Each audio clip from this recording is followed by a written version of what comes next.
Bueno, lamentablemente no es un tema que me guste mucho. Sinceramente, la conciliación no sirve, ¿correcto?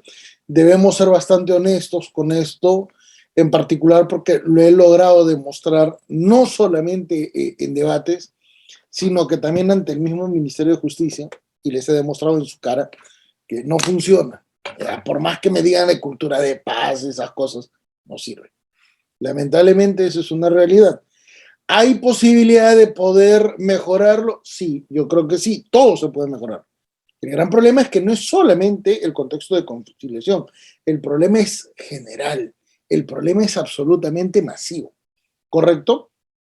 Y para ello permítanme primero presentar una proyección, ¿correcto? Para poder detallar en qué panorama estamos.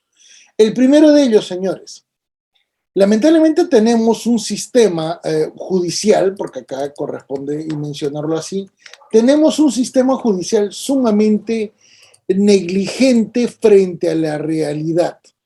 Sinceramente, es bastante complicado de poder enfatizar una condición positiva cuando en esencia creo que todos podrían detallar literalmente la misma apreciación que yo.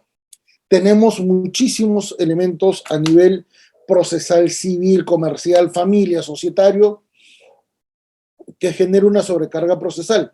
Tenemos muchísimos problemas en la evaluación de lo que implica la legitimidad para obrar, el interés para obrar, la determinación en sí misma de lo que es parte procesal. Tenemos muchos procesos que además se litigan en una primera instancia, van hasta casación, van al Tribunal Constitucional, se genera un proceso principal, un proceso secundario, un proceso paralelo, derivado, secuencial, y comenzamos a observar que las mismas personas tienen varios procesos judiciales. ¿Qué es lo que produce entonces esto? Muchísima impredictibilidad judicial, mala praxis en el ámbito del desarrollo de conflictos judiciales, mala gestión de procesos. Inclusive en este nivel, el mismo Consejo Ejecutivo del Poder Judicial no comprende el problema en el que está metido. ¿Por qué? Porque si, por ejemplo, el tercio de la sobrecarga procesal está vinculado a conflictos familiares, el tercio de total de carga procesal en el país, solamente el 6% de los juzgados son especializados en familia. ¿Qué significa? Que el 6% eventualmente dupliquémoslo cuando ven casos en el ámbito civil, eventualmente a nivel de salas, dupliquemos el 15%. Si consideramos que solo el 15% ve el tercio de la sobrecarga procesal en nuestro país, es evidente que el Poder Judicial jamás va a poder solucionar sus problemas de legitimidad ante la población. ¿Correcto?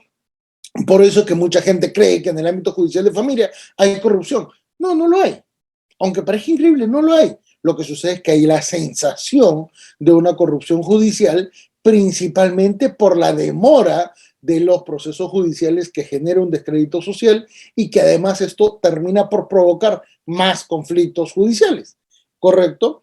Por eso es que mucha gente ejecuta un nivel de autotutela casi de manera inmediata a la generación de los conflictos familiares. Y esa es una realidad, señores. No es una afirmación mía, es una constatación de la realidad. Este es nuestro sistema, nuestra realidad en el ámbito, ¿qué cosa? Peruano. Esto no solamente es en el Perú, esto también se observa en toda América Latina. No solo en toda América Latina. En España, el nivel de crítica al Poder Judicial es igualito que en el Perú, ¿correcto? En Francia, igual. Por más que digan que son países modernos, por más que digan que son países institucionalizados. Total diferencia, por ejemplo, con Alemania, ¿correcto? Italia tiene un sistema más corrupto que el peruano. Entonces, sobre esa base es importante entender que estamos ante una condición de crisis en el ámbito de justicia. ¿Por qué? Porque literalmente casi todo nuestro ámbito judicial, correcto, nuestro ámbito judicial se ha desarrollado en 4 secciones muy especiales, correcto, se ha generado esta sensación de que solo estos 4 elementos son los importantes y en realidad se hace mal. ¿Por qué? Porque en primer término, señores, tenemos que comprender que acá lo que se evalúa es una complementación de factores, ¿correcto? Primero, que estamos ante un sistema de impartición de justicia sumamente especial, ¿correcto? Recuérdese en este sentido que nuestro sistema judicial no solamente es el que habla del poder judicial. Hay muchas personas que creen lo único que escuchan y lamentablemente es importante mencionarlo, ¿correcto? ¿Por qué? Porque en este contexto, señores, nosotros vamos a tener una jurisdicción ordinaria, ¿correcto? Y la única jurisdicción ordinaria aceptada en la Constitución, que tiene el valor del coercio y que tiene además no solamente una legitimidad histórica, sino que además funcional, es ¿qué cosa? La del Poder Judicial, artículo 138 de la Constitución. La, la legitimidad de del Tribunal Constitucional no es la misma. La legitimidad del Tribunal Constitucional es derivado. ¿Por qué? Porque depende del Congreso de la República. Por eso es que se habla de una jurisdicción constitucional, ¿correcto? Donde nosotros comenzamos a observar que esto se desarrolla recién en el artículo 201 de la Constitución. No es una legitimidad funcional, pero a la misma vez, ¿qué es lo que van a detallar muchísimas personas que señalan que eventualmente tienen algún nivel de significación? ¿Qué cosa? Que a la misma vez vamos a tener dos jurisdicciones paralelas. ¿Cuál? La jurisdicción arbitral, correcto, la jurisdicción arbitral, y finalmente la jurisdicción de las comunidades nativas y campesinas que resuelven muchos conflictos en el ámbito civil, correcto, la jurisdicción de comunidades nativas y campesinas. Lamentablemente, la propia Constitución tiene un error absolutamente muy conceptual porque indica, fíjense, en el artículo 149 de la Constitución, indica que las comunidades campesinas preexisten a las comunidades nativas, cuando en realidad Velasco Alvarado las creó en 1969. ¿Correcto? ¿Eso qué te permite decir? Que literal, toda la legislación sobre rondas campesinas es un error total. ¿Correcto? ¿Y por qué es un error total? No tiene la legitimidad. Peor aún, las rondas campesinas ni siquiera son cajamarquinas. Las rondas campesinas fueron creadas en 1432 en Castilla-La Mancha. ¿Ya? Por eso se llaman rondas. Juguemos a la ronda mientras el lobo está, bueno, es muy producto de qué cosa, de una práctica legal europea. Y ni siquiera es una práctica moderna, es una práctica, ¿qué cosa? Medieval. Por lo tanto, para quienes crean que las rondas campesinas han generado esto, se equivocan completamente. Y hay un pésimo error porque suelen pensar que estas condiciones en realidad es pluralismo jurídico. No, señores, hay una pésima interpretación de nuestro sistema, ¿correcto? Y eso ha provocado, por ejemplo, en el otro ámbito, que normalmente el manejo de garantías procesales y constitucionales se analice de una pésima manera. ¿Por qué? Porque por regla general, ¿correcto? No se están logrando evaluar algunos principios que resultan sumamente importantes y que van a ser importantes en el ámbito del acta de conciliación, ¿correcto? Por ejemplo, señores, uno de los principios más significativos que hay, el debido proceso, ¿correcto?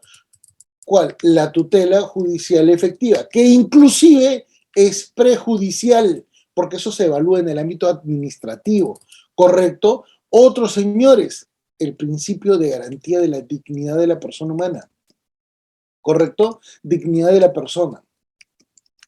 Pero hay un elemento mucho más significativo, ¿saben cuál es? La calidad de sujeto de derechos. Y esto es bastante particular para lo que significan las actas de conciliación. Y esto no me lo han podido demostrar los conciliadores, ni siquiera los profesores que enseñan esto. Una razón muy simple.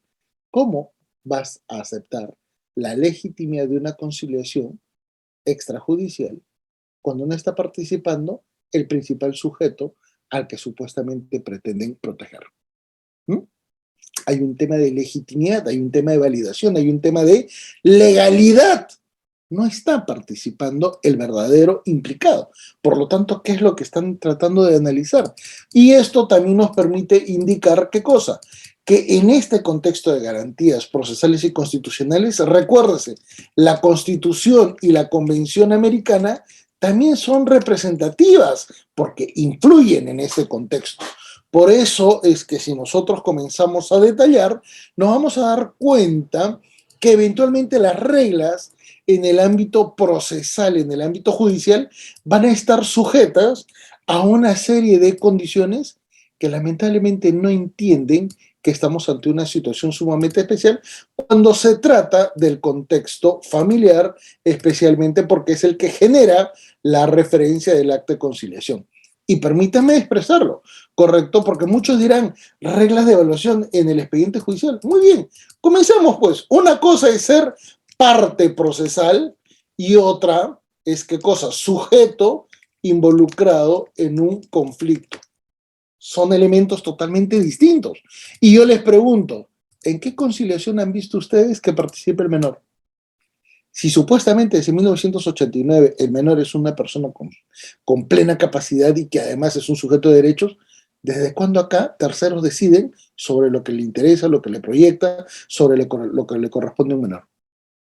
Entonces ese es un elemento absolutamente trascendental. ¿Por qué? Porque recuerden que la legislación, principalmente en lo civil y familiar, es decimonónica. ¿Qué significa que sea decimonónica? Señores, significa que es una norma sujeta a una visión tradicional. ¿Por qué creen que en nuestra legislación civil todavía se permite qué cosa? Que se mantenga la figura del hijo, ¿qué cosa? Al hijo alimentista, que es una figura inconstitucional.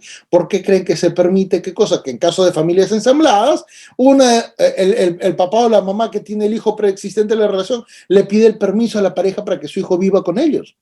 Eso es inadmisible en la actualidad, peor aún con el tema de los permisos para elaborar. No, la gente cree que seguimos en 1984 y esos son los de la doctrina tradicional, ¿correcto? Y esto nos permite además indicar que esas reglas del proceso son sumamente, ¿qué cosa? Reglas formales.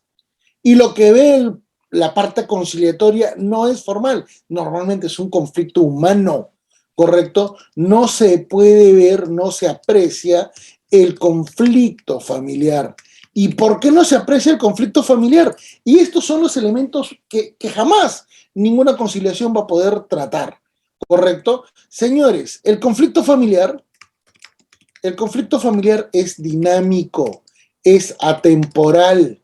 Además, y vamos a extenderlo a esto, además de ser atemporal, también es ¿qué cosa?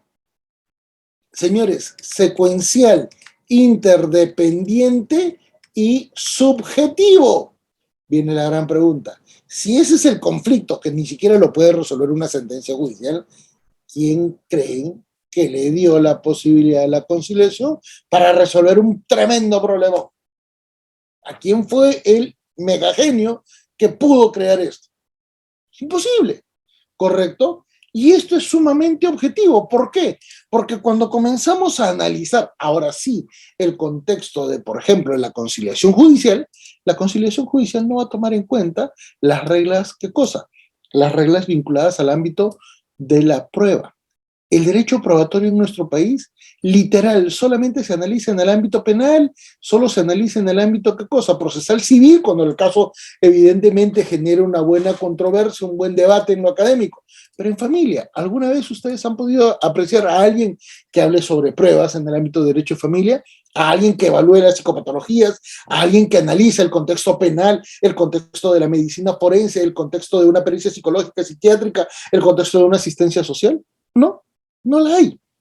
La gente habla y literal expresa lo que siente, expresa lo que más o menos ha visto. Es como si yo estuviera hablando, ¿qué cosa? De las alas de los ángeles, como si yo fuera, pues, ¿qué cosa? Un ángel. Y en realidad esto está totalmente desacreditado. ¿Por qué? Porque ni siquiera en el ámbito judicial la prueba tiene un valor. En familia, la prueba es flexible. Tercer pleno de la Corte Suprema. Peor aún, señores, el tiempo en la evaluación de la prueba es totalmente disfuncional. Octavo pleno jurisdiccional. Peor aún, el contexto del daño no se evalúa. Primer pleno jurisdiccional.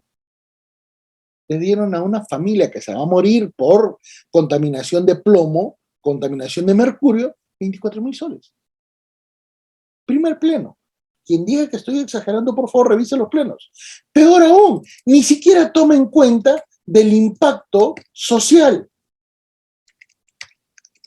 Segundo, cuarto y finalmente noveno pleno jurisdiccional, donde se analiza ¿qué cosa? Solamente los derechos de las partes procesales. Pero fíjense la implicancia que tiene todo el contexto de evaluación. A nadie se le ha ocurrido que este tipo de situaciones son sumamente graves, ¿correcto? Y evidentemente, pues, ¿qué significa?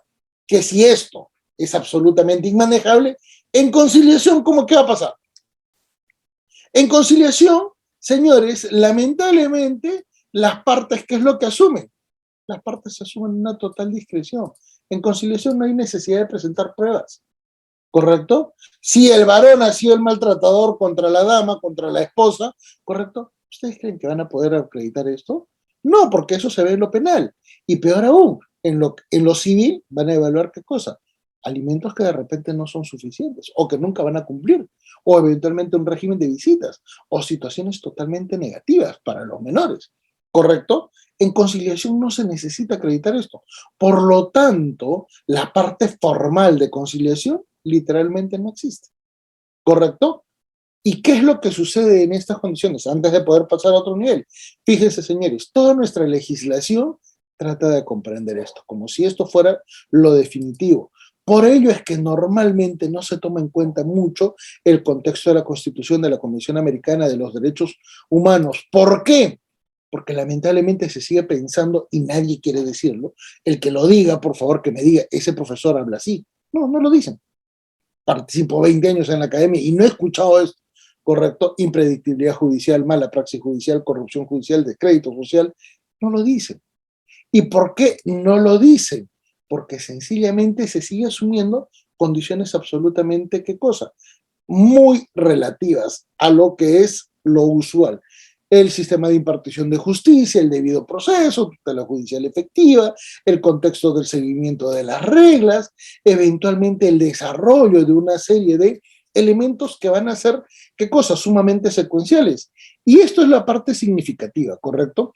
Mucha gente cree que nuestro sistema judicial y nuestro sistema procesal son absolutamente, ¿qué cosa? Muy objetivos y muy académicos. No, no es así, ¿correcto? ¿Por qué no es así? Bueno, vamos a tratar de explicarlos un poquito más, porque acá nos falta una referencia bastante importante. En primer lugar, señores, porque todo nuestro desarrollo procesal no es autónomo. Nosotros hemos tomado muchísima referencia del derecho comparado, principalmente porque en el Perú no se ha creado casi nada nuevo, ¿correcto? No hay nada nuevo. Esa es una gran verdad. Y todo normalmente proviene de la doctrina comparada, porque esencialmente en nuestro país existen muy pocos juristas. Es más, ya no existe ninguno. Y disculpen la referencia si es que alguien tiene alguna preferencia. ¿Por qué? Porque ya murió César Fernández Cesareo, ¿correcto? ¿Y por qué es importante detallar esto, señores? Porque inclusive en una época previa a la Segunda Guerra Mundial, en Alemania y luego en Italia, recién se evaluó, ¿qué cosa? La parte del proceso. Ahí es donde surge la verdadera evaluación de todo nuestro proceso, ¿qué cosa? De reforma en el contexto procesal, ¿correcto? Fíjense que esto es antes de la Segunda Guerra Mundial. Para 1960 recién llegó a América Latina, en Uruguay y en Argentina. Por eso es que se habla de una autonomía del derecho procesal. Evoluciona para bien en el ámbito de los años 80, cuando ya se materializa el proceso constitucional. Correcto, recuérdense que en el Perú había una ley, inclusive la 25.530, correcto, que hablaba del habeas corpus, del amparo y todo lo demás. Esto porque mucha gente cree que el amparo surgió en México en 1917. El amparo surgió en Inglaterra, señores, en 1748. La gente a veces habla porque no sabe leer el inglés y por eso que normalmente repite todo, correcto, y es una mala visión. Esto se evolucionó para 1990, donde se quiso reformar, ¿qué cosa? El proceso penal, y finalmente a partir del año 2010 en adelante, como que ya existe una mayor consolidación del sistema procesal de familia, que por cierto, lo creé yo, ¿correcto? Las bases del derecho procesal de familia son míos. Así que no les cuenten un cuento diciendo de que hay otros que han creado, cuando en realidad esto yo lo he creado. El gran problema es que en el país literalmente casi nadie lee nada y por eso es que no se logra sustentar ni se puede difundir. Pero eso me ha permitido, ¿qué cosa? En el año 2008, ¿qué cosa? Exponer mis fundamentos en un pleno casatorio, el tercer pleno. Participé el año pasado en un pleno jurisdiccional nacional, donde evidentemente ya se pusieron mucho mejor estos elementos, ¿correcto? Y eso entonces nos da paso a una reforma procesal. Fíjense, señores, qué es lo que normalmente teníamos antes. Lo que teníamos era un sistema un código de procedimientos civiles, que además tenía una característica central. ¿Saben cuál era esa característica central, señores? Esa característica central te permitía decir qué cosa, que el procedimiento no era, ¿qué cosa? Preclusivo. En otras palabras, tú podías presentarte un día antes de la emisión de la sentencia y te podías, ¿qué cosa? Quebrar todo el proceso judicial, aunque les parezca increíble. En ese sistema, los secretarios, las secretarias de despacho judicial no eran personas abogadas, eran secretarias. Eran secretarias que asumieron la defensa y que eventualmente aprendieron de derecho. Luego se formalizaron. Por eso es que hoy no se llaman secretarios, se llaman especialistas. ¿Correcto? Esa denominación es de los 90. Para que vean que esto no es una cuestión fácil, ¿correcto? ¿Y por qué? Porque cuando comenzaron a darse cuenta que existía una sobrecarga procesal, ¿correcto? Era inmanejable esto, se comenzó entonces a entender y comprender la necesidad de una reforma totalmente integral. Señores, cuando se dieron cuenta que el contexto era imposible de manejar, recién es que surgió la necesidad de poder reformular este esquema.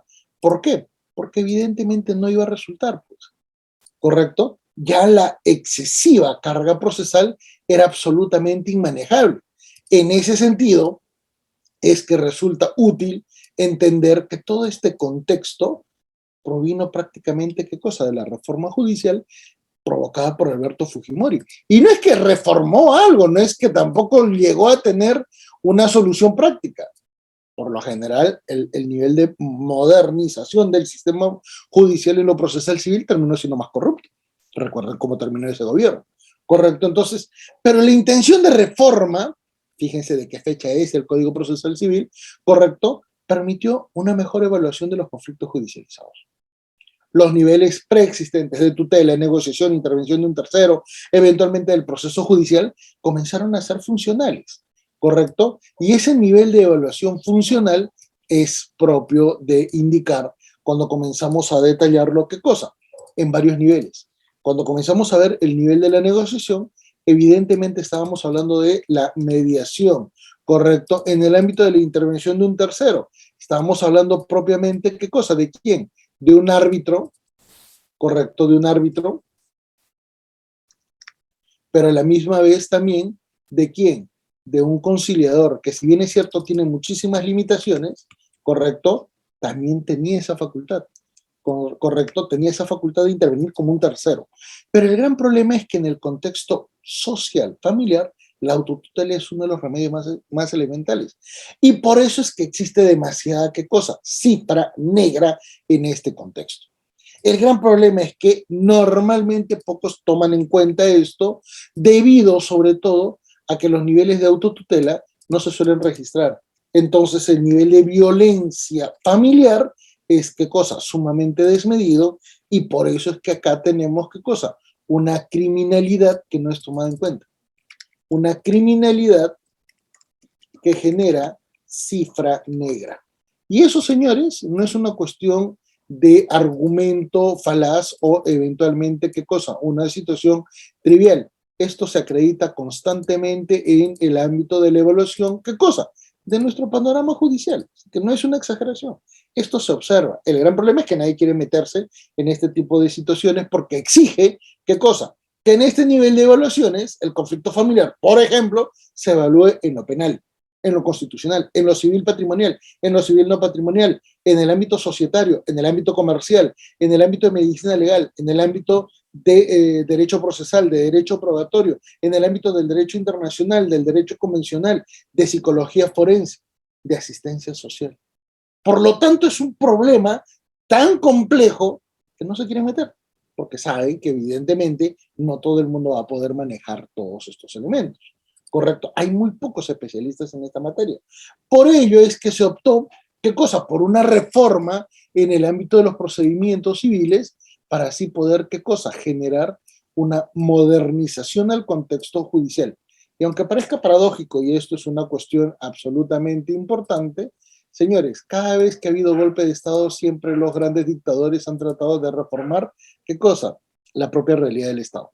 Correcto, Velasco Alvarado, Odría, Nicolás de Piérola, Alberto Fujimori, todos los grandes dictadores siempre han tratado de reformar el Estado, claro, a su favor, correcto, ese es el gran elemento. Por eso es que cuando ya surge la necesidad de ver cómo va a intervenir el Estado en el ámbito de la evaluación de procesos, cómo se va a ejecutar el procedimiento en el ámbito judicial ordinario, cómo se va a evaluar el contexto de la formalidad, evidentemente todo esto quedó, ¿qué cosa? Sumamente limitado. ¿Por qué? Porque cuando ya comenzaron a evaluar, esto lo vamos a borrar, correcto, esto lo vamos a borrar y esto nos deja, esto también lo vamos a borrar, esto nos va a dejar, ¿qué cosa? Una visión sumamente práctica. ¿Cuál? Que cuando ya tenemos que asumir una nueva reforma, correcto, ya tenemos que asumir una nueva realidad para poder entender estos conflictos en el ámbito que se analizan en el ámbito que se analizan en el ámbito judicial, es que nos damos cuenta que como el Estado es insuficiente, correcto, el Estado resulta sumamente insuficiente, vamos a ponerlo en un color correcto, el Estado es insuficiente,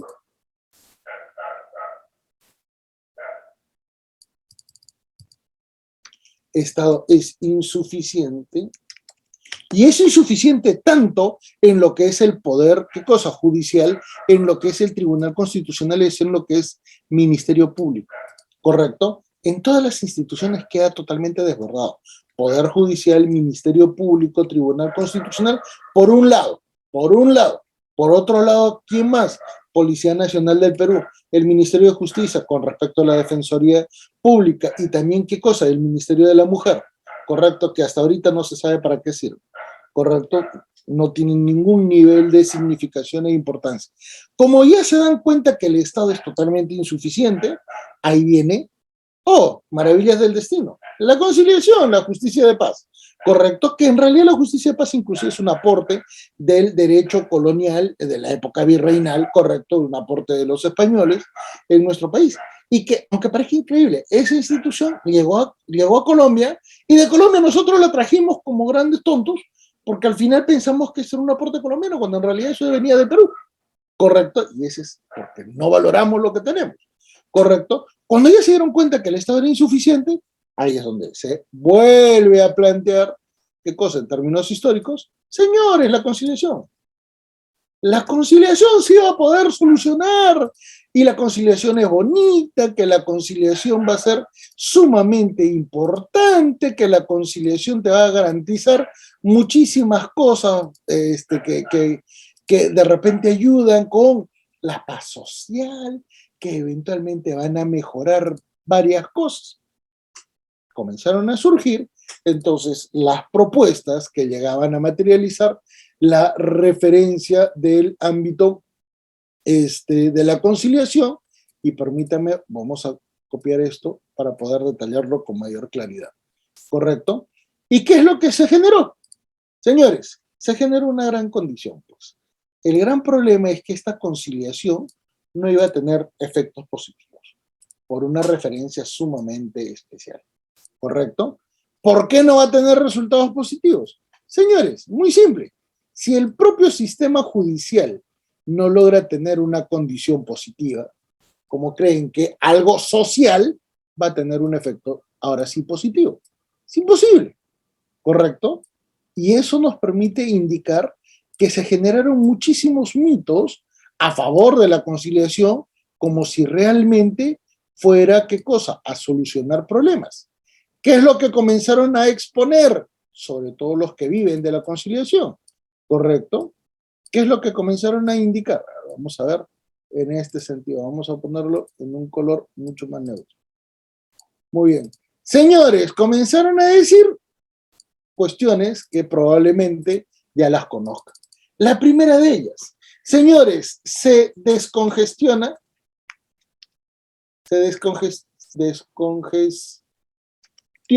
el Poder Judicial. Para quienes litigan, saben que esto no es cierto. Casi todas las conciliaciones llegan a proceso judicial. ¿Correcto? Si no me creen, revisen cualquier expediente en el ámbito de familia y se van a dar cuenta que lamentablemente casi todas tienen conciliación. Todas. Si es que no decimos algo mucho más rígido. ¿Correcto? Entonces, ese discursito de que se descongestiona el Poder Judicial, mentira. El segundo criterio, hay que darle, ¿qué cosa? Autonomía a las personas. ¿Correcto? Hay que dotar de autonomía a las personas. Hay que empoderarlas, hay que hacerlas, ¿qué cosa? Que asuman su destino, que conozcan sobre sus derechos y obligaciones. ¿Así? Acuérdense que al inicio la conciliación permitía, ¿qué cosa? Arreglar temas de violencia familiar, para que vean. ¿Correcto? ¿Qué autonomía vas a regular en ese sentido?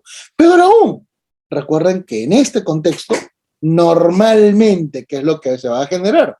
Señores, se va a generar que nadie quiere cumplir las conciliaciones. Las firma porque es un elemento, ¿qué cosa? Ya prácticamente para evitar el conflicto, ¿correcto? Evitar en ese momento el conflicto porque no les importa irse al Poder Judicial. Señores, y luego también se genera una condición, ¿correcto? Es menos onerosa. Pregunta, y cuando llegan al Poder Judicial no tienen que gastar igualmente, ¿qué cosa? Los recursos de abogados. ¿De dónde está, pues, lo barato?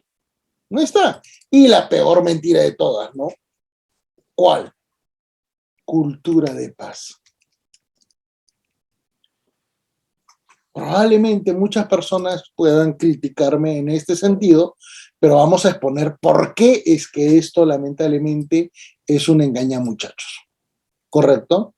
Hay una razón muy simple para poder decir que esto, señores, es un tremendo error y que, por regla general, genera nuestra crítica muy sostenida contra una institución totalmente disfuncional. La primera de ellas, señores, y vamos a utilizar estos mismos elementos, ¿correcto? Para que vean.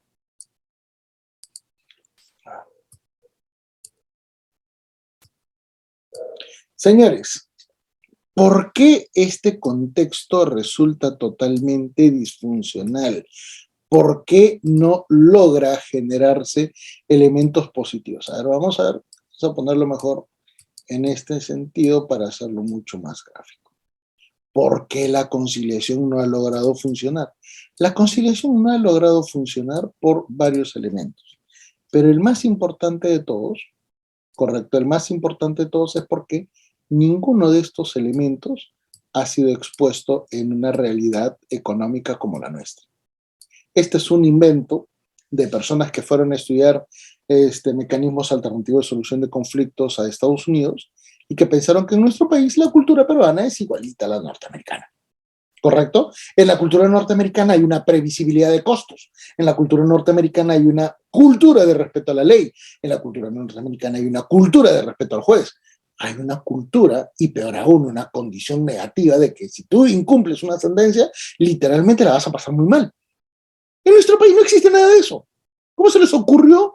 ¿Qué cosa? Que a nosotros, por ejemplo, nos fuera a gustar de repente, qué sé yo, carne de foca seca, como si nosotros fuéramos esquimales. Es lo mismo que comenzaron a generar.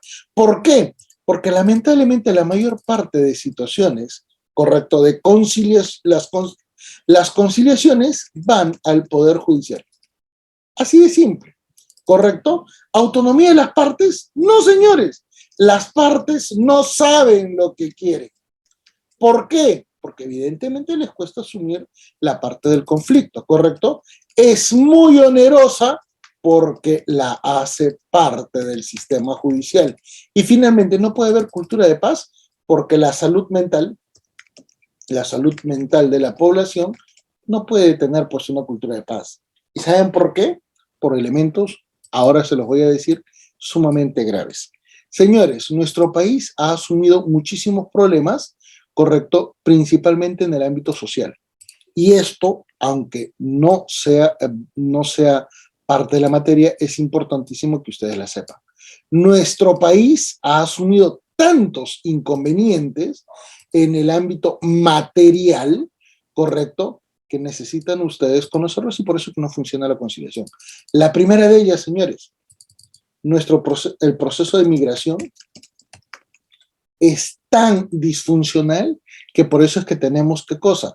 Muchísimos pueblos jóvenes, barriadas, asentamientos humanos, donde la ciudad nunca aceptó a los nuevos migrantes, ¿correcto? En segundo lugar, señores, la reforma agraria cambió la estructura de nuestro país, así de simple. En tercer lugar, señores, el terrorismo.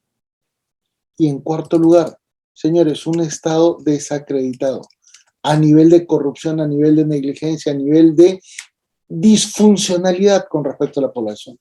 ¿Y ustedes creen que la conciliación va a funcionar?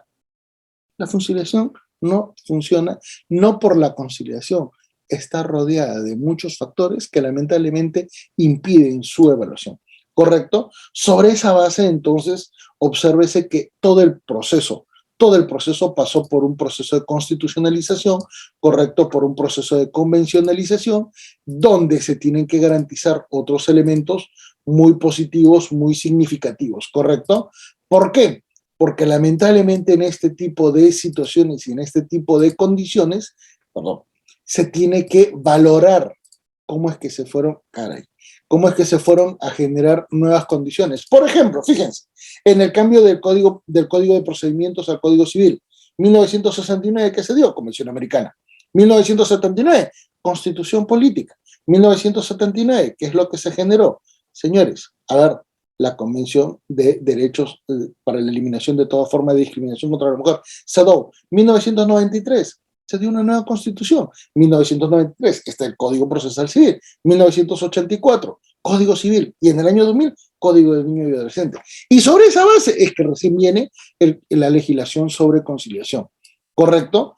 Esa legislación sobre conciliación parte del hecho de que se va a evitar el contexto judicial.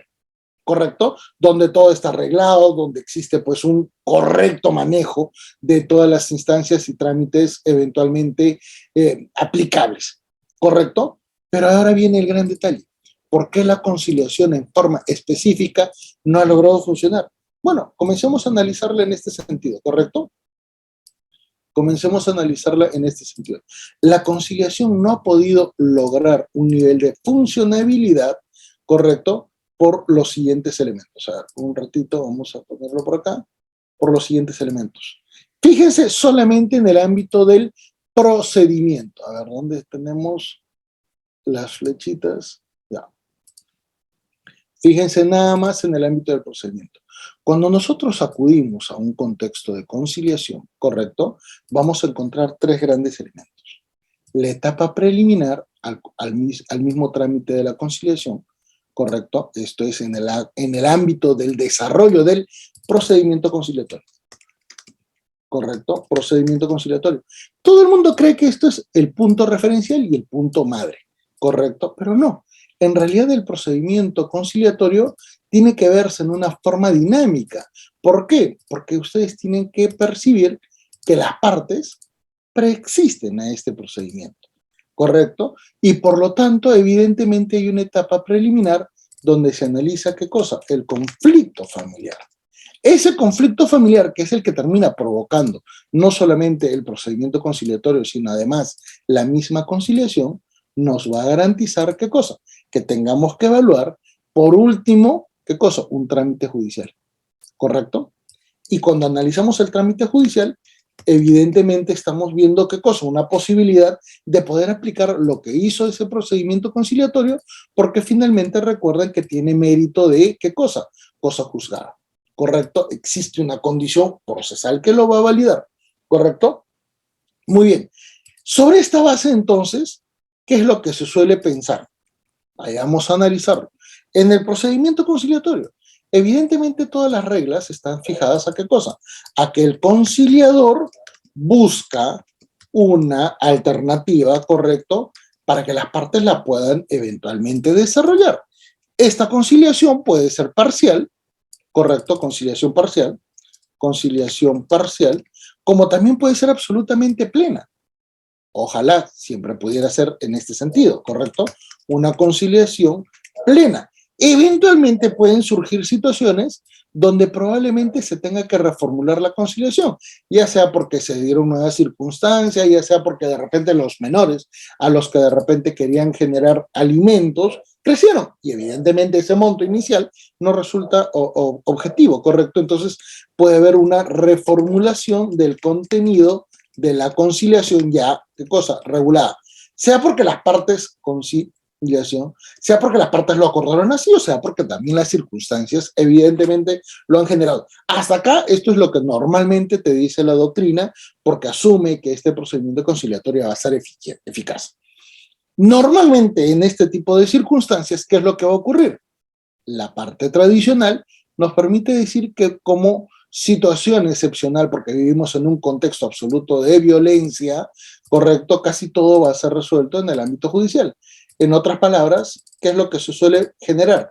Señores, el incumplimiento de los acuerdos. ¿Por qué hay un incumplimiento en los acuerdos? Lamentablemente esto ya es una situación absolutamente especial porque recuérdese que en este nivel, las partes suelen tener 1001 situaciones que probablemente en algunos casos sea objetivo, pero en otros casos sea absolutamente, ¿qué cosa?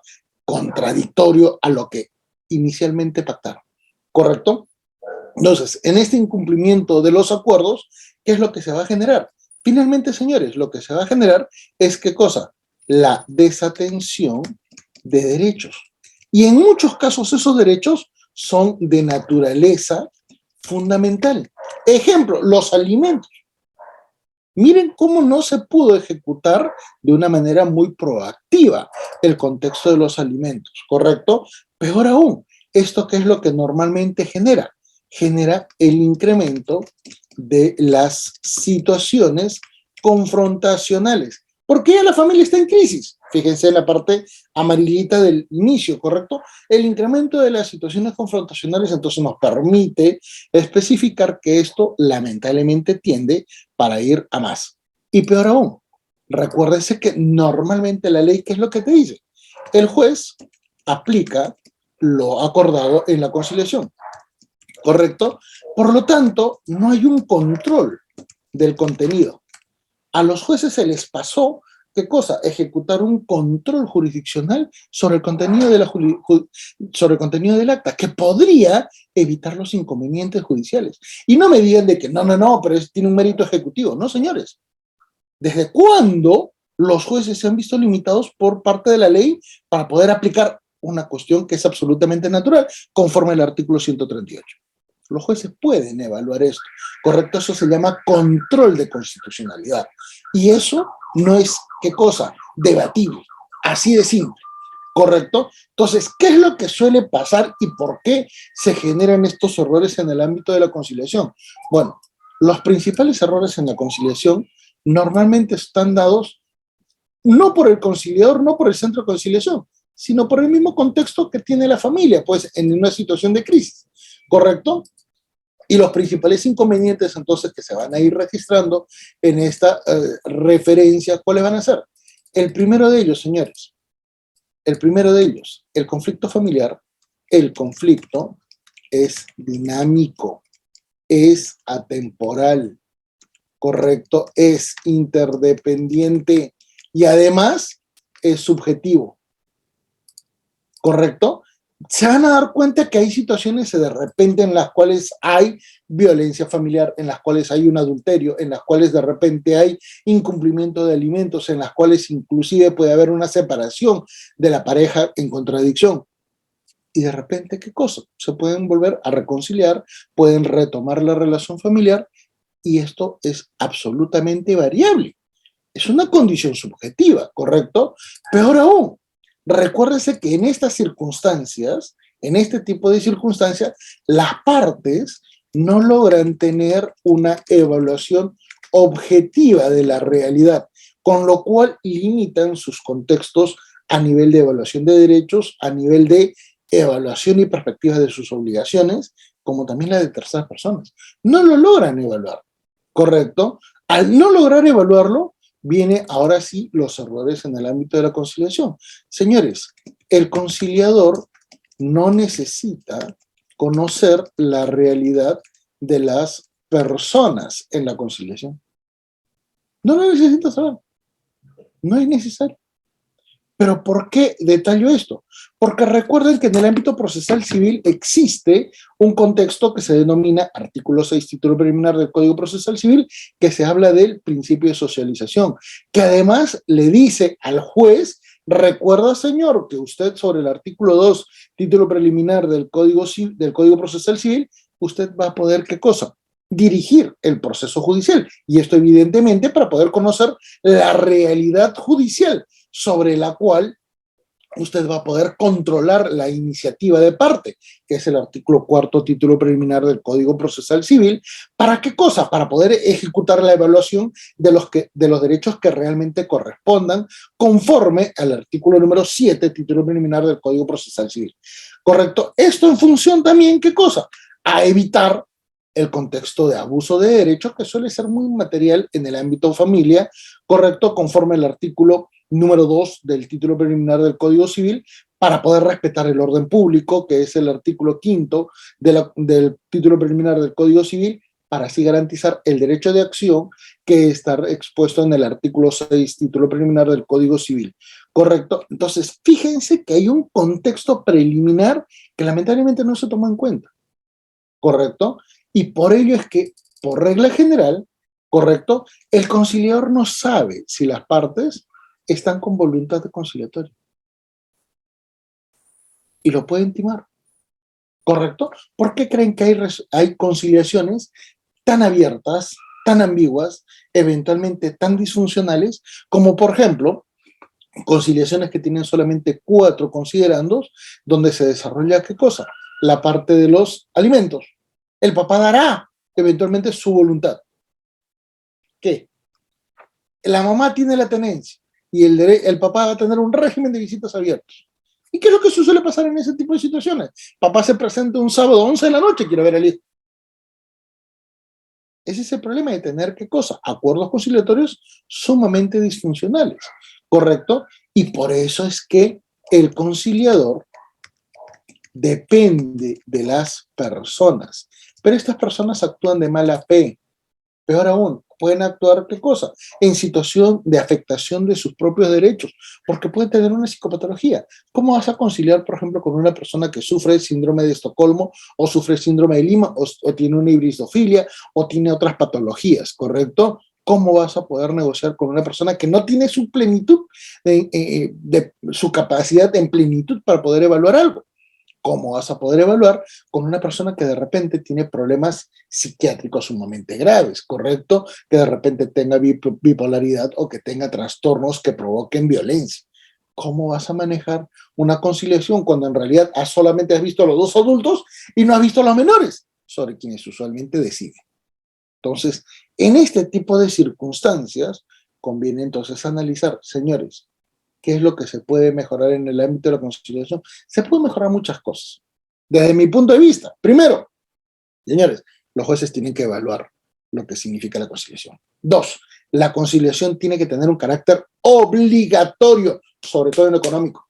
No pueden existir actas de conciliación que no indiquen qué cosa, las eventuales sanciones en caso de incumplimiento e inclusive los costos que pueden implicar el trámite de esos procesos. Se le está dando la posibilidad de que las personas hagan lo que quieran. Y no es así. ¿Desde cuándo el Estado tiene qué cosa? Una condición de autolimitarse para efectos de regular lo que efectivamente quiere controlar en la sociedad. 35 siglos de humanidad y no me vengan a decir de que las partes son totalmente libres. No, señores. El Estado es el que controla. Y nunca ha dejado de generar este tipo de condiciones. ¿Correcto? ¿Qué otra medida se puede atender en el ámbito de la conciliación? Muy sencillo. Las conciliaciones necesariamente tienen que ser judiciales. Evitemos el tema de la conciliación extrajudicial por una cuestión de costos, porque las personas no le creen a los conciliadores y sí pueden creerle al juez, pero principalmente para garantizar, ¿qué cosa? La legitimidad del sistema judicial. ¿Dónde? En juzgado de paz. Y en los juzgados de paz, recuerden que los jueces tienen la capacidad del coercio. Y no me van a venir, no, yo solamente quiero ver el tema de los alimentos. No, señor, me resuelves todo. Alimentos, tenencia, visitas. ¿Correcto? Y no solamente respecto a los padres, respecto a los abuelos, respecto a los tíos, porque los niños viven en una familia amplia. ¿Correcto? Quien no quiere entender eso no sabe nada de derecho de familia, pues. En cuarto lugar, se necesita, ¿qué cosa? Tener una proyección para poder ejecutar este tipo de situaciones. Por ejemplo, las fiscalizaciones, estas conciliaciones. ¿Por qué? Porque normalmente las personas ya se cansaron de litigar, ya se cansaron de ir al Poder Judicial para poder reclamar sus derechos. Y muchas veces el sistema judicial no sabe si se están cumpliendo. Por eso, por ejemplo, yo tengo muchos amigos que me dicen, no, Manuel, pero las conciliaciones funcionan. Mira, tenemos 70.000 actas de conciliación en el año pasado. ¿Cuántas de esas llegaron a Poder Judicial? Casi todas. ¿De qué me sirve que tú tengas un montón de actas de conciliación si estas no se cumplen? ¿Para qué? Es una cuestión de eufemismo, es una cuestión de simbología y ya deberíamos dejar de pensar en eso, ¿correcto? Por ello, es que en este nivel de ejecutabilidad de las actas de conciliación, el problema no está en el acta, el problema no está en el conciliador. El problema está que en todo el contexto, principalmente donde se evalúa el conflicto familiar, es totalmente negativo. ¿Y saben por qué? Porque si ustedes comienzan a observar, por ejemplo, otros elementos, fíjense señores, comenzamos a ver otros elementos. Por ejemplo, en el ámbito arbitral, correcto, solamente para que ustedes puedan observar la inmensa diferencia que existe con el procedimiento arbitral. Fíjense, señores, qué es lo que ha sucedido en este contexto. Las partes cumplen los acuerdos.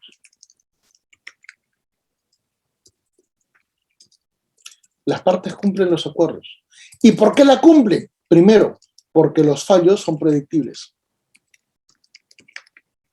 ¿Correcto? Y se ha generado un sistema que lo ha validado. En otras palabras, tú te vas a la Cámara de Comercio de Lima, te vas a los principales centros arbitrales y nadie en su sano juicio quiere atentar contra el contenido de un fallo arbitral. Tanto es así que cuando cayeron los árbitros, ¿se acuerdan con el caso Odebrecht? ¿Correcto? ¿Qué es lo que hicieron la mayoría de los árbitros? No, alejaron, los expectoraron. Así de simple. ¿Por qué? Porque el sistema arbitral funciona. Y aunque les parezca increíble, el Perú en América, no solamente en el contexto latinoamericano, el Perú es el que tiene más fallos arbitrales. Tanto es así que inclusive en el INDECOPI, procedimiento administrativo arbitral en el INDECOPI, es arbitral. En el ámbito de OCE es arbitral. ¿Correcto? El Perú en América es líder en el ámbito arbitral.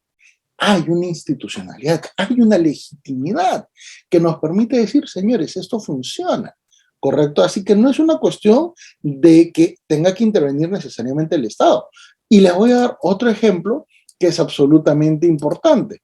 ¿Por qué? Porque esto de repente no lo conocen mucho, pero nos va a permitir, ¿qué cosa? Generar un elemento sumamente referencial. Por ejemplo, señores, ¿qué es lo que sucede en el ámbito de las rondas campesinas?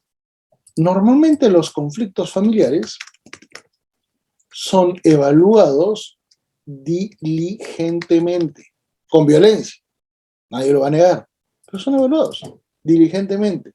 La controversia, correcto, no llega a mayores, porque si llega a mayores, la ronda interviene, correcto, y esto es un nivel de eficiencia porque acá no interviene el Estado.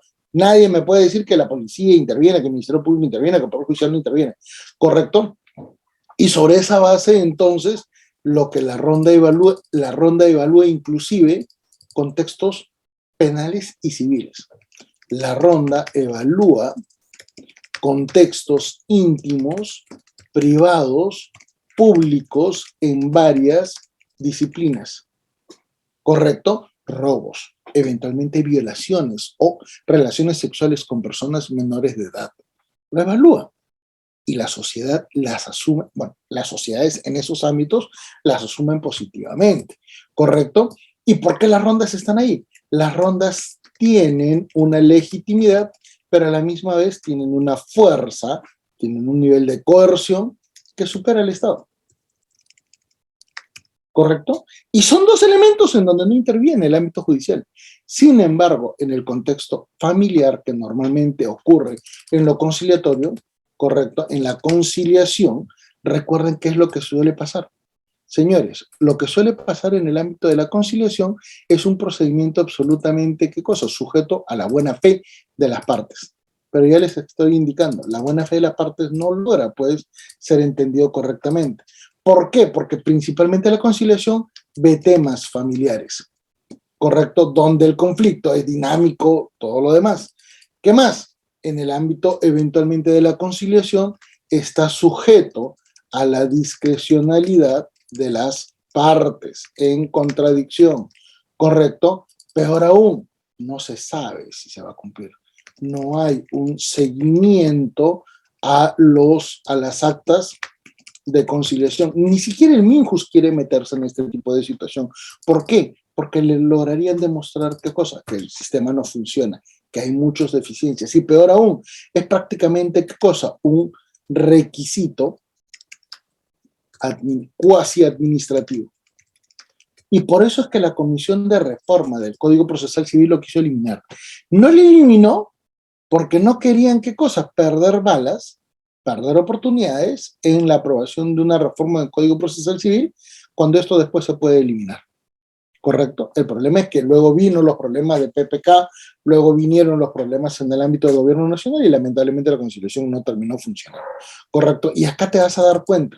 No es que, señores, el Estado no pueda solucionar los problemas. La sociedad puede evaluar sus propios conflictos. El gran problema es que casi nunca lo ha podido hacer correctamente en nuestro país.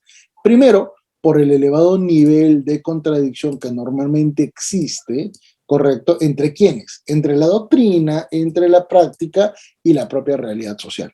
¿Pero la conciliación podría funcionar? Sí, ya les he dado. No lo pongo porque sencillamente no creo en la institución y creo que se debería manejar mucho mejor todo el sistema. Ojo, señores, no es una sola consideración contra la conciliación. Todo el sistema está mal.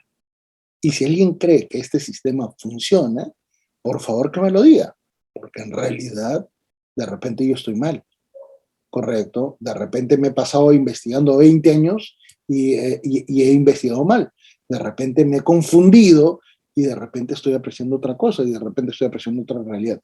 Así que por eso expongo mis fundamentos, porque eventualmente lo mejor viene a continuación, que es el debate. Creo que el doctor Alfonso Beltrán desde el primer minuto ha querido participar. Excelente, doctor. Doctor Alfonso, muy buenas noches. Está activo su audio. Adelante. Doctor Alfonso, creo que doctor se ha equivocado. Sí, no. Ah, ahí está. Adelante, doctor. Sí. Antes que nada, disculpe, el video, el video es exacto, y bueno, estoy escuchando lentamente la interpretación. Yo opino lo contrario a muchos puntos que el doctor ha manifestado, que la conciliación en el Perú no funciona, no funciona como debería funcionar, es cierto, pero de eso somos, y me incluyo porque pertenezco al gremio de abogados, los abogados, porque somos los abogados quienes tenemos una conducta litigante 100%. Desde el primer día que empezamos las aulas universitarias queremos litigar. Lo que no nos enseñan desde el primer día es a conciliar, a mediar y a solucionar conflictos que se pueden solucionar sin pensar económicamente en un beneficio únicamente monetario, y más no solucionar problemas para no hacernos beneficios que en muchos de los casos colegas prefieren alargarlos o dilutarlos porque de eso viven durante 5, 10, 15, 20 años. Entonces, el darle la educación completa, inicial, fundamentada, como los que somos conciliadores nos lo enseñan en la escuela de conciliación, es parte también de los que vamos como abogados a no llegar a un acuerdo o no concientizar a nuestro cliente como abogado ¿Qué es lo más conveniente? Se fue el audio, se escucha entrecortado, doctor Alfonso. Doctor Manuel, adelante. Lamentablemente, opino todo lo contrario. Y lo acabo de poner, y es más, no he querido modificar la diapositiva que la pueden ver en pantalla. Muchos dicen, no, a los abogados no nos han enseñado. ¿Así? ¿Y por qué el sistema arbitral funciona? El sistema arbitral funciona. Y además tiene una legitimidad y una funcionalidad que literalmente nadie la quiere afectar. Es un simple elemento, ¿correcto?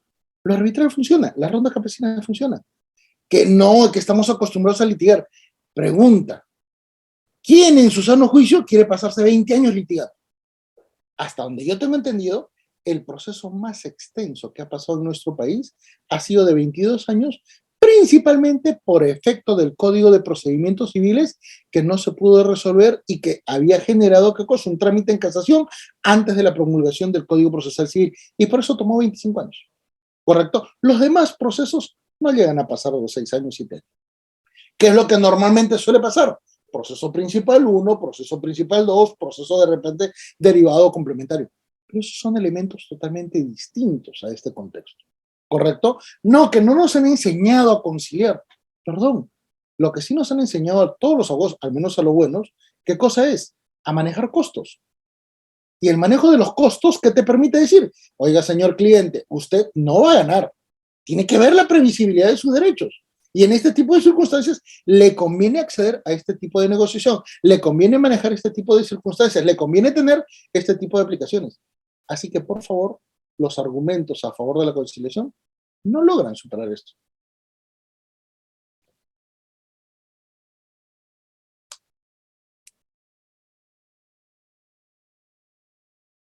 Adelante, doctor.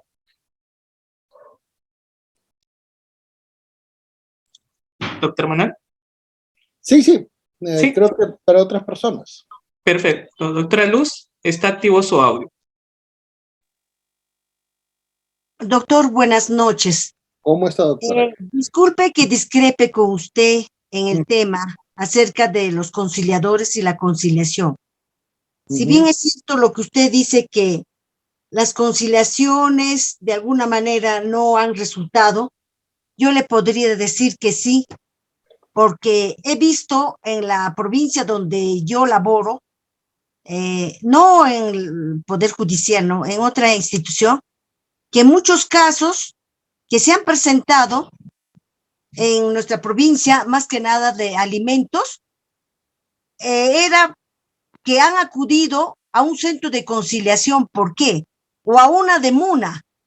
¿Por qué? Porque, mire, habían casos que han llevado de alimentos casi 1 año, 2 años. El abogado lo único que hacía, ha perdido credibilidad, en este caso, en los abogados que tenemos acá en la provincia, porque cada vez, déame un tanto, voy a pagar tanto, y entonces, eso económicamente perjudica a la persona.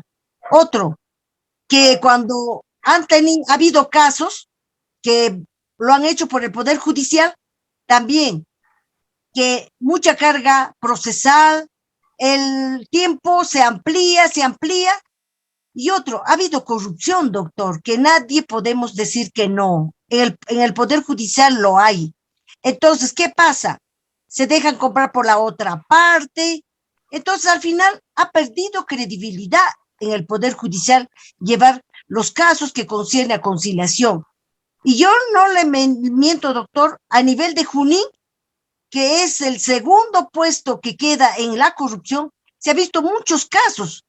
Y le hablo a nivel del departamento de Junín, hay estos casos que en realidad han dado más credibilidad a los centros de conciliación y a los conciliadores, y saben llevar bien su trabajo, doctor, porque he sido yo parte de acompañar, ¿no?, a una persona que tenía ese problema, y muy bien, hasta ahora se está cumpliendo y todo, ¿no? Y entonces yo, discúlpeme que sea muy sincera, que al menos en la provincia de Junín, el departamento de Junín, Se han aumentado cualquier cantidad de centros de conciliación y lo están llevando bien, doctor. Gracias por eso. No, muy bien.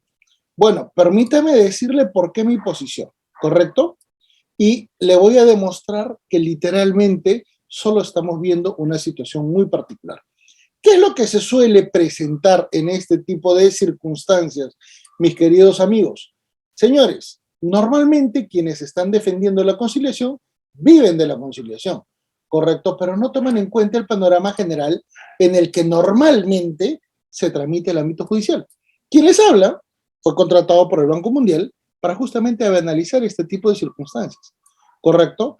Y me pasé literalmente un año evaluando no solamente un distrito judicial, analicé casi 18 distritos judiciales con más de 5.000 expedientes por cada uno de ellos. Me pasé un año trabajando en eso y lamentablemente la realidad no es la que dice, ¿correcto? Por una razón muy simple, y vamos a especificarla para que vean que no es una cuestión mía, ¿correcto? No es una cuestión mía, es una cuestión que lamentablemente se registra y se registra mucho. Primero, señores, todo el mundo cree que las conciliaciones funcionan. Perfecto, vamos a demostrar que no es así, ¿correcto? El primer elemento, señores, las conciliaciones funcionan hasta que las partes tienen un nuevo hijo.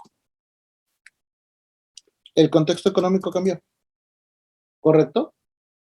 Si las partes cambian su ámbito familiar, inevitablemente no cumplen lo acordado. Peor aún, ¿por qué no cumplen este acuerdo? Recuérdense, en el acta de conciliación se pactan montos económicos fijos. Nunca se proyecta que el hijo va a crecer. Y eso es lo que siempre suele provocar, ¿qué cosa? Oye, volvamos a conciliar, negociar. Y la gente no quiere llegar a eso. Eso es lo que termina por provocar, por ejemplo, el síndrome de burnout y que te dice, lamentablemente ya prefiero no pelear, yo mismo voy a evaluar este tipo de circunstancias. ¿Correcto? Y además, muchos dicen, ¡funciona! ¿Por qué? Señores, las estadísticas en el Poder Judicial, en conflictos familiares, ¿qué es lo que te dicen? Literal, el 95% tienen conciliaciones judiciales, extrajudiciales. La pregunta es, así tengas 100.000 actas de conciliación, ¿correcto? Vas a llegar a tener procesos judiciales. No es una cuestión mía, es una cuestión de la propia realidad. Allá, si es que quieren negarse, pues a ver la realidad. Ese ya es otro problema.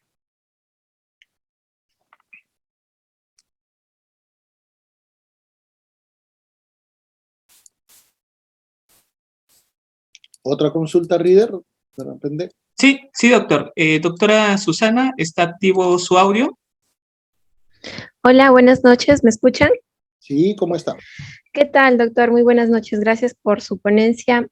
Doctor, como para irnos a un caso práctico, yo también soy conciliadora y he visto, ¿no?, las dos partes, que sí puede funcionar, pero más que todo depende, ¿no?, de la autonomía, de la dirección que tengan las partes del proceso.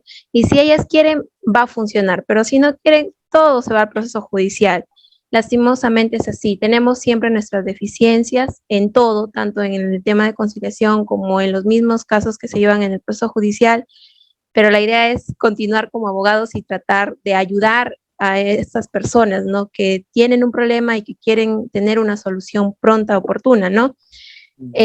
Bueno, el lado práctico, doctor, el que quería hacer una pregunta es, mire, si hay un proceso de alimentos y en ese proceso de alimentos hubo una conciliación, las partes llegaron a un acuerdo, el juzgado lo aprobó y ese expediente se archivó.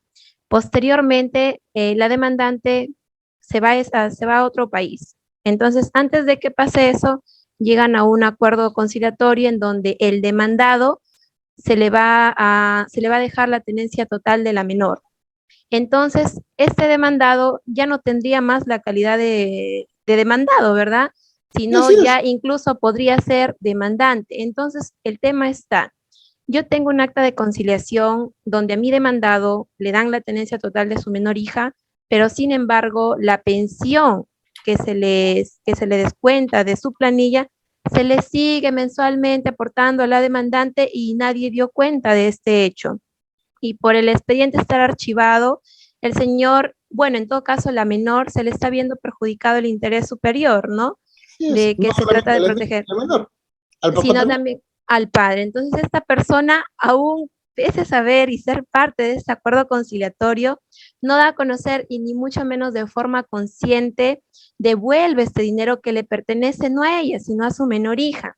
Entonces, yo como abogada, ¿qué tengo que hacer si tengo un acta que constituye un título ejecutivo? Me voy al proceso de alimentos con el juez de paz letrado que ya se está archivado ese expediente, a decirle, a darle a conocer el acta de conciliación, el poder que le ha dado la demandante al demandado, donde te doy todas las facultades para que tú tengas a cargo a mi menor hija. Yo quiero, mire, pedir que dar cuenta de esto para que se suspenda estos descuentos de planilla, que se reintegre, que se le pida a la demandante que se reintegre estos montos, pero no sé por dónde ir. Si nos vamos por el juez de paz letrado que tuvo a cargo este proceso de alimentos, o si me voy a un proceso ejecutivo. Ahí está la pregunta, doctor. Me gustaría tanto que me oriente y creo que es un lado práctico que está bueno, ¿no? Para poder debatirlo, ¿no? A ver, Gracias. Esto ocurre bastante. Cuando los hijos van creciendo, prefieren irse a vivir con el otro papá. Con el papá y dicen, no, mamá, no te preocupes, yo no estoy peleado contigo, pero quiero vivir con mi papá. Pues ya tienen 12, 14 años. Ah, perfecto, se van con el papá, firman un acuerdo de conciliación nuevo, pero no debaten sobre los alimentos y le siguen descontando. Y la mamá, bien, gracias, no devuelve. Y ahí es donde se inician los procesos. Ahí, pues, tanto que me hablan de su conciliación que funciona. A ver, pero resuélvanlo. Resuélvanlo. ¿No es que cultura de paz? Vean, ahí están viendo la mala fe de las personas. ¿Correcto? Sean conscientes. La conciliación no funciona. Entonces, ¿qué es lo que tienen que hacer en este tipo de circunstancias? Señores, acá lo que se puede actuar es, lamentablemente, en un proceso judicial, porque ni siquiera puedes presentar un proceso constitucional. Lamentablemente tienes que presentar un proceso de alimentos para efectos de ¿qué cosa? La extinción de la obligación alimentaria, porque el padre ya tiene la tenencia, ¿correcto? Y evidentemente demandar la mala fe de la otra parte, porque a pesar de existir un acuerdo conciliatorio, ha seguido cobrando y no ha devuelto. Porque además ese dinero le correspondería al niño, ¿correcto? Ahí se dan cuenta que por más que quieran enfatizar en lo bueno de la conciliación, por más que tengan buena fe en las personas, no funciona.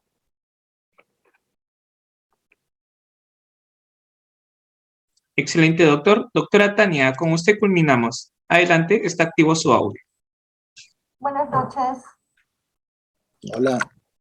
Buenas noches, doctor. ¿Cómo está?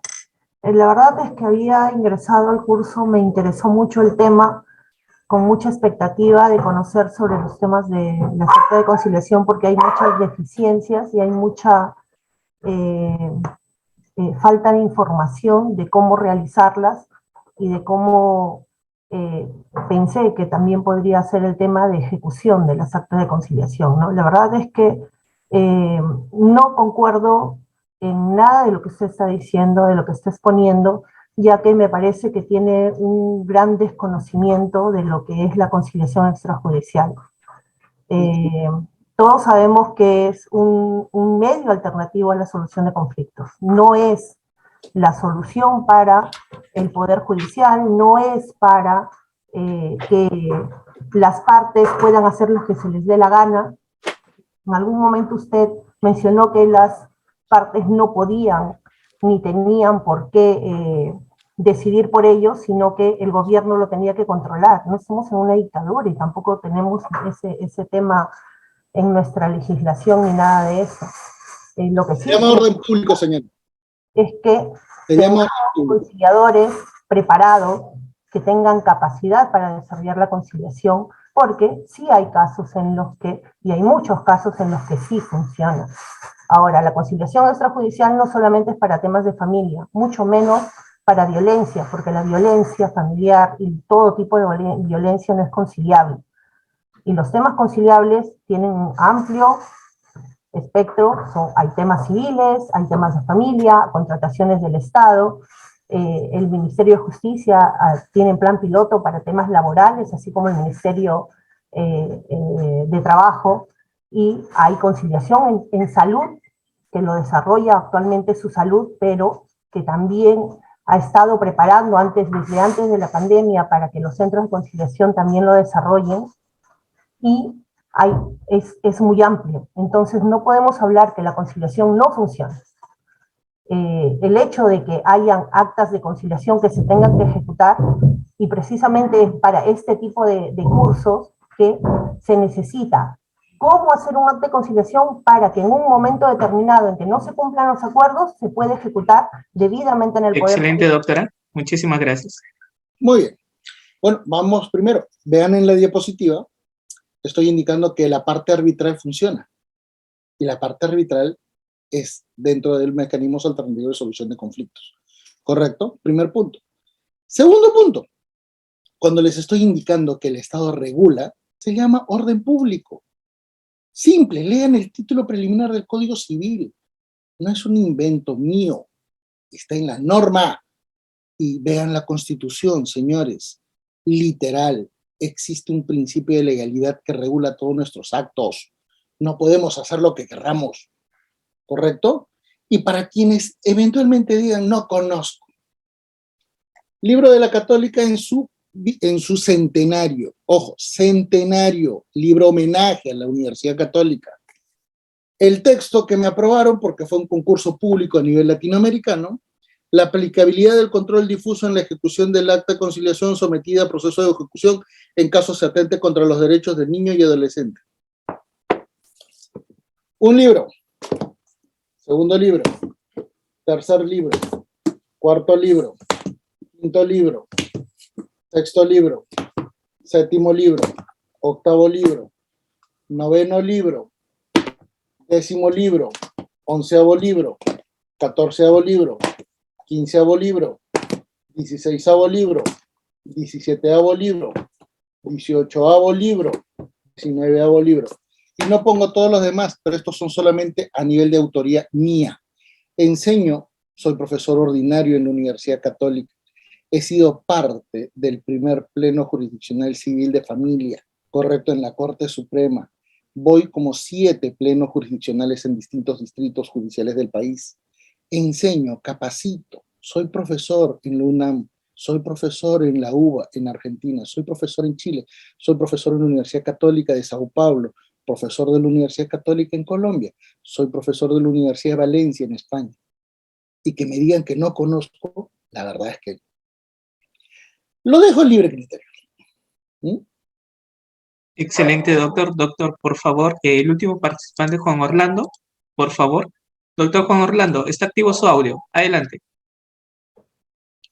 Doctor Juan Orlando, está activo su audio. ¿Puede activar usted bien su audio? ¿Sí? Doctor Juan Orlando. 1. Doctor Juan Orlando, ¿está activo su audio? ¿Puede activarlo usted mismo? Creo que no puede. Ahí está. Listo, ya está activo. Sí, adelante, doctor. Buenas noches, doctor. Una consulta. Mire, ve, en un proceso judicial civil, una demanda por indemnización por daños y perjuicios por la comisión de un delito de hackeo de una cuenta, se hizo una demanda de indemnización por daños y perjuicios, ¿ya? El reglamento de la ley de conciliación establece claramente que no es exigible el acta de conciliación en los procesos derivados de la comisión de delitos y faltas. Me parece que es el inciso 2 del artículo 5 del reglamento de la ley de conciliaciones, ¿ya? Sin embargo, en un juzgado de paletrado me exigen el acta de conciliación. ¿Cómo mi cliente va a ir a conciliar con un delincuente que le hackeó su cuenta para poderlo invitar a conciliar? Es que ese es el problema de la discrecionalidad de los juzgados. Lamentablemente, en ese tipo de circunstancias, lo que corresponde ahí es apelar a una segunda instancia o formular una queja. ¿Por qué? porque en este caso se puede acreditar que efectivamente la obligación de presentar un acta de conciliación resulta inviable por justamente el contenido de la aplicación de la misma ley. ¿Correcto? Ese es el gran problema de tener una discrecionalidad tan amplia.